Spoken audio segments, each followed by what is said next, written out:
आपने आज एक प्रेजेंटेशन दिया है और मास्टर प्लान बता रहे हैं, संक्षिप्त में बताइए वो प्लान क्या है। तो संक्षिप्त में ये प्लान है कि गुजरात राज्य की 100 लाख हेक्टेयर ज़मीन, 40 लाख हेक्टेयर चरागाह ज़मीन, 3.5 करोड़ किसान, 3.5 करोड़ आपकी रूरल ग्रामीण जनता, 60 लाख किसान, इन ग्रामीण अर्थव्यवस्था को कैसे हम $300 बिलियन इंडस्ट्री बना सकते हैं और फिर कैसे गुजरात को हम $1.5 ट्रिलियन गुजरात तक पहुंचा सकते हैं। इसके लिए आज गुजरात में एक समन्वित कोऑर्डिनेटेड कन्वर्जेंस की ज़रूरत है बिटवीन शासन, प्रशासन, शिक्षण संस्थान और बेनिफिशियरी ग्रामीण जनता, जिससे हम अपनी गुजरात की सारी खो रही नदियों को उभार पाएंगे, अपने 100 लाख हेक्टेयर ज़मीन से मैक्सिमम आउटपुट और जॉब्स क्रिएट कर पाएंगे। तो उसके लिए कोऑर्डिनेशन कन्वर्जेंस मैं करना चाहता हूँ। मैं उसके लिए एडमिनिस्ट्रेशन और गवर्नमेंट और इन्वेस्टर्स का एक सपोर्ट करना चाहता हूँ।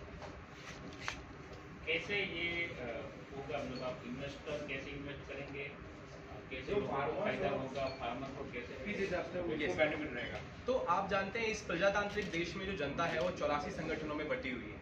कोई भी योजना हो, चाहे वो सुजलाम सुफलाम जल संचय योजना हो, राष्ट्रीय कृषि विकास योजना हो, प्रधानमंत्री कृषि सिंचाई योजना हो, ऐसी बड़ी बड़ी बहुत ही खूबसूरत योजनाओं को सक्सेस करने के लिए जागरूकता, सामुदायिक भागीदारी और सतर्कता, इन 3 चीज़ों का काम ध्यान रखना बहुत ही आवश्यक है। इसके लिए मैं शासन प्रशासन से बात करूंगा। मैं हर ग्राम पंचायत पे 11 लोगों की टीम्स बना के जनता को भी इसके लिए तैयार करना चाहता हूं, क्योंकि संविधान की 11वीं सारणी में ये अनुसूचित है कि हर ग्राम पंचायत का एक ग्राम पंचायत डेवलपमेंट प्लान GPDP बनना होता है। ये पंचायती राज गाइडलाइन है जिसमें 26 विषयों पर रिपोर्ट बननी होती है और उसमें साफ साफ अंकित है कि इसको एक पीपल मूवमेंट बनाएं, people's participatory campaigning, PPC mode पे चलाएं, क्योंकि जनता किसी प्रोजेक्ट के लिए तैयार होगी तो प्रोजेक्ट मान लीजिए 60% तो ऑलरेडी सक्सेस होगी। इसका उदाहरण कैसे दें, जितनी भी हमारी नदियां हैं गुजरात में, हमारे 185 नदी भाव क्षेत्र हैं, जिसके मोटे मोटे 160 जल भाव क्षेत्र तो कच्छ और सौराष्ट्र में ही है, बट कच्छ और सौराष्ट्र में जो बारिश है वो 700 mm से कम है।